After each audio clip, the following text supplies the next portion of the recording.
Welcome to Horror Cult Exploitation, and today we are reviewing Texas Chainsaw Massacre. This is not a parody. That's right, Texas Chainsaw Massacre.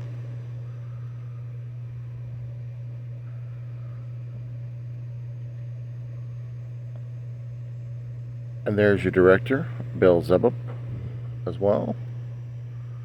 You also get an extended feature with this. You get the re-edit of a movie called Dirtbags with a cameo by Peter Still.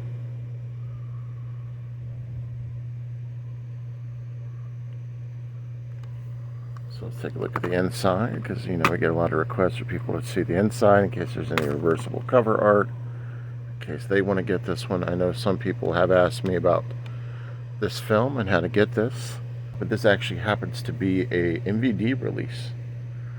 So for this particular movie, I want to thank MVD Entertainment for sending this to me. There is the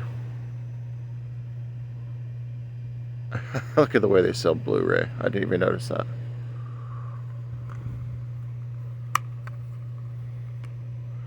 Now, here on the front we have Danny Bliss. I think she's just starting her movie career out. I think she's only done about 3 films, to my knowledge.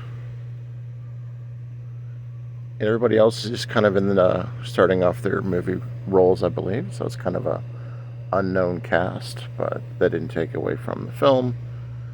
So, Texas Chainsaw Massacre. We have a group of friends from New York that are traveling to Texas, because one of them has a lead on where to go to check out some of the filming locations for Texas Chainsaw Massacre. Texas Chainsaw Massacre, not Mascara. And so along the way, of course, they're having some car trouble, but they're very close to the sites. And then we have this girl that walks up to them. Her name is Heather, and she is trying to basically say, hey, you should probably stay away from this particular area. You're liable to get shot. I can take you to another place that's safe, and we can try to find a way for you to get home and get to your location, as their car is broke down. So they take her up on the offer reluctantly, and they go to like this barn.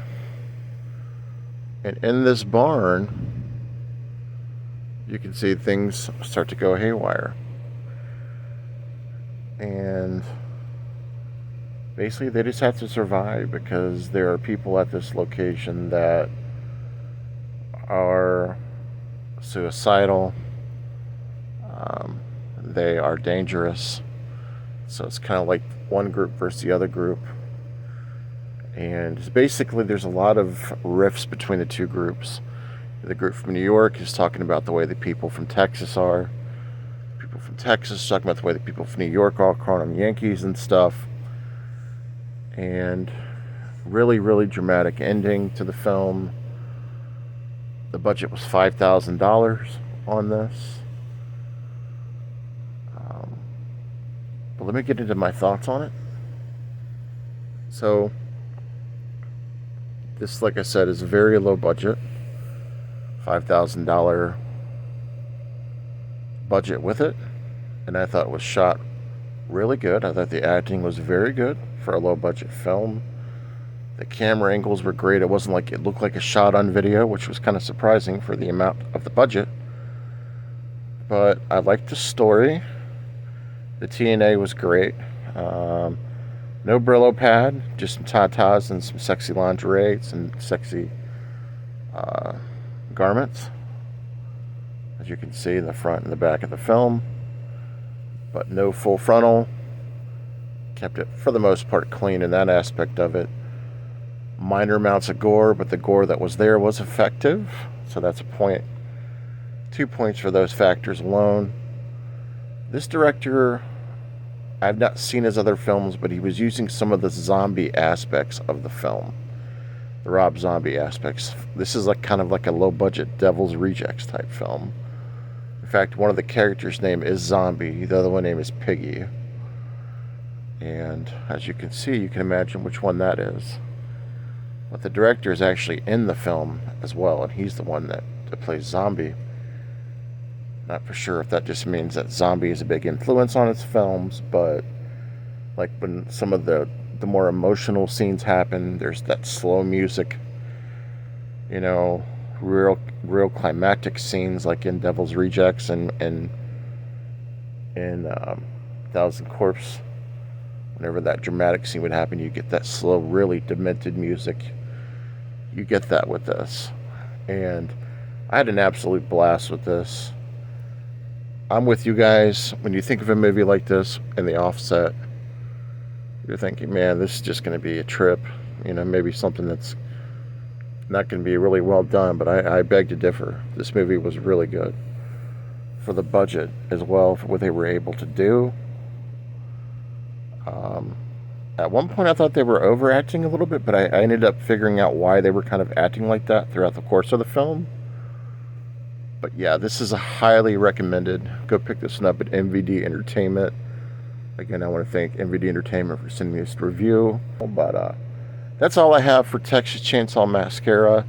I really highly recommend you guys get this if you like low-budget horror, a little bit of TNA, funny storyline. The thing is they said this was like almost like a horror comedy, and I didn't get that. I really didn't. I thought this was a pretty serious film. But yeah, go check this one out. If you've seen it, let me know your thoughts. Thanks for watching Hobbs Horror. Peace. Welcome to the house on the A6 block. I'm just chilling on the porch in my chair I rock. I'm your host Jimmy Biggs with the ghoulish clip. The only light outside is the full moon grip. Welcome to a world mixed with evil and good. If you ain't plan on staying, then you misunderstood. This ain't a nightmare, the figment of imagination. Step aside and the house will awaken. Skeletons play the piano.